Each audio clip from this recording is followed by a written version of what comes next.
All right, I just got back from watching One Battle After Another, the new Paul Thomas Anderson movie, and yeah, this movie's been getting a lot of attention from all kinds of angles recently. Critically, this thing's doing amazing. Like, critics are loving the hell out of this movie. I don't think it's doing so great box office wise, and also, let's how do you put this? A certain political section has really despised and started attacking this movie because of its messaging. And I think for that reason, more than any other, this is a movie of our time. This is a movie that, like, in 2025 feels increasingly relevant as it went on. Like, everything that's happening. And I mean that in the way of, like, no matter where you're at, honestly, like, no matter where you fall politically, no matter where you fall as far as, like, certain world events that are happening, certain groups that are being labeled certain things, I'm not even sure what I'm allowed to say here on YouTube, but you know what I'm saying. Things have happened in the recent weeks, and this movie pretty much seems to address those things directly, and it's not very subtle. They don't use actual group names in the real world, but it's very clear exactly what's happening here. This movie is essentially about a revolutionary group in America who, and like all revolutionary groups, one person's rebels is another person's, am I allowed to say the word terrorists? And it all depends on where you stand and what you believe and how you feel about certain things that have happened in our country. I think I've made my feelings pretty clear about the current administration and everything that's happening. But that's what this movie's about, really. Like, this movie at times it's satirical. At times it's just funny. At times it's very dark and actually kind of messed up. But other times it's goofy and it's like a fun adventure ride. So it's kind of all over the place, and I can see that rubbing some people kind of wrong, because like it's hard to kind of gauge where the tone is at certain points. But like this this movie, more than anything else, it is entertaining. It is an entertaining movie because you don't know what the hell's gonna happen next. And I do think the trailers might mislead some people into thinking that this is a lot more action heavy than it is. I would describe this more as a chase movie than an actual like a shootout movie. Like, this isn't, like, while there is obviously some gunplay, it's not really like a war type movie where people are constantly shooting at each other back and forth and doing that kind of thing. It's more like, hey, we gotta go, let's run, let's get in the car, and there's a huge chase sequence, and that's kind of the whole movie. Either they're chasing someone down, or they're trying to run away from someone, or they're trying to go get this person back. It's constantly a chase, and that's what keeps this movie moving. And I think that's also why, even though this thing is almost 3 hours, it doesn't really feel that way, because it's constant action, things are constantly happening. And yeah, like I said, political messaging, it's not hiding, it's not being subtle, it's very clear on what it's saying. And you're gonna feel about this movie a certain way depending on who you are. Now, I do want to talk about Sean Penn's character here, who is playing the villainous military general trying to stop this group. And it's not for the reason that you would think. It's not like generic evil general is trying to stop the revolutionaries. It's like it gets deeper and kind of weirder than that. And I'm not sure how I feel about. Look, this is a strange guy. This is like he's evil, but he's also very weird and strange. Like, some of the stuff that happens early on, like the first 40 minutes of this movie almost feel like an entire movie on their own, and then we cut to the rest of the movie.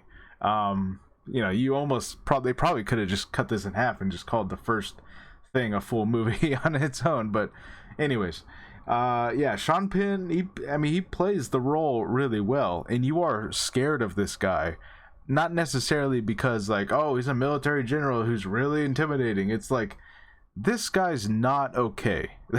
This guy's not normal.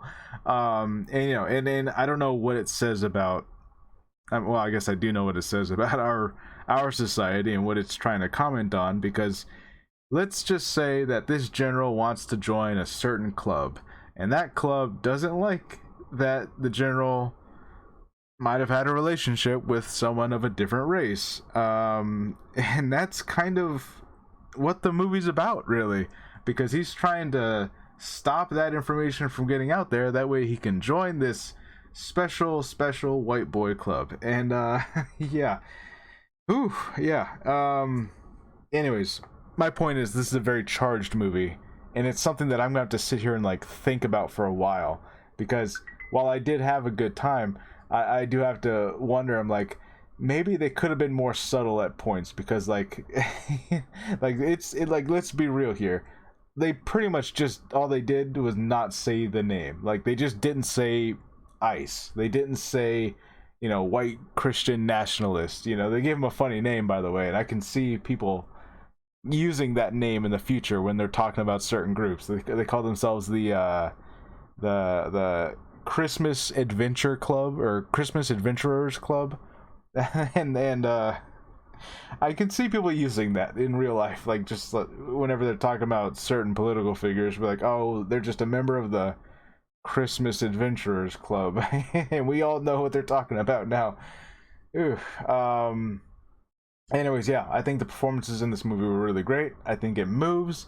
I think it has a lot to say, obviously.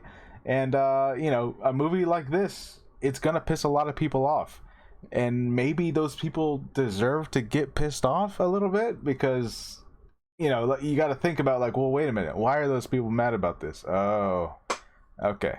You know, and on the other hand, is it maybe pandering to certain things? Is it maybe so on the nose to where it kind of almost becomes satirical in the other direction, to where, like, okay, are they making fun of that side too? Maybe they are a little bit, you know.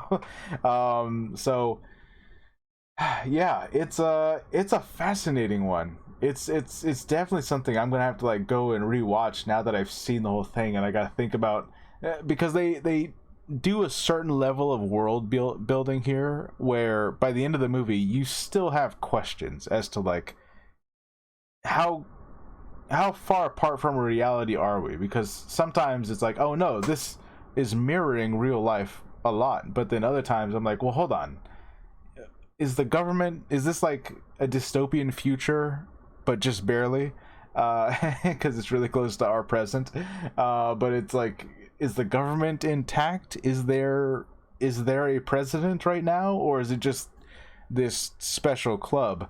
What exactly? You know, I'm just curious about, like, kind of the logistics of this world.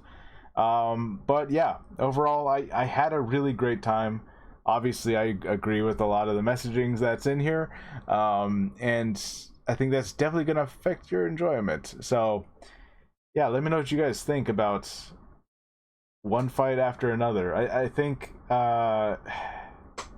this is just definitely, or One Battle After Another, sorry. I think this is just definitely like a movie that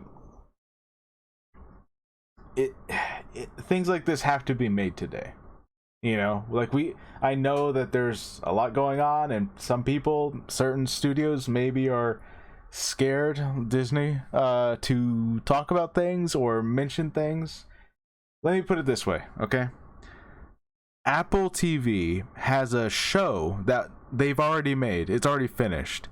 And they've decided to not release that show because it covers white supremacist groups on the internet. Apple is too scared to release that show right now. They pushed it back because of certain recent events.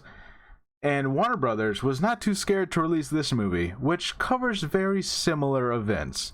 So I find that pretty interesting. Like, what does that say about the studios behind these projects? Who's willing to release what? Who's willing to get certain groups mad? You know, I don't know. It's fascinating to think about. Anyways, let me know what you guys think, and I'll see you guys later. Bye.